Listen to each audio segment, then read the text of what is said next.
প্রিয় দর্শক আসসালামু আলাইকুম। তো দর্শক যাকে দেখতে পাচ্ছেন তার নাম হচ্ছে স্বপ্না। স্বপ্নার বিয়ে শাদী হয়নি, স্বপ্না এসেছে বিয়ে শাদীর জন্য। স্বপ্নার বাবা মা কেউ নেই, স্বপ্না একটা এতিম মেয়ে। স্বপ্না বড় হয়েছে চাচা চাচির কাছে।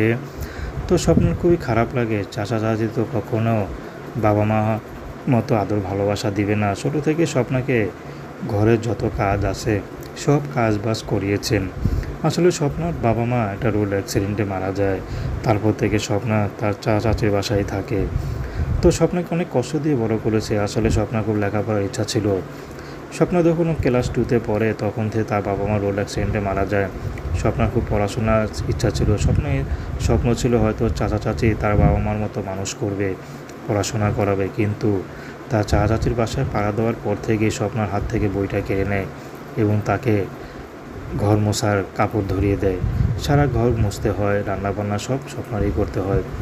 যাই হোক, বর্তমানে স্বপ্নার বিয়ের বয়স হয়েছে, বিয়ে শাদী করবে, অভাবের সংসার। স্বপ্ন তো আছে ভালো একটা মানুষ, যে মানুষটি সুখে দুঃখে তার পাশে থাকবে, তাকে কখনো ছেড়ে চলে যাবে না। স্বপ্নার কোনো ব্যক্তিগত পছন্দ নেই, চাহিদা নেই।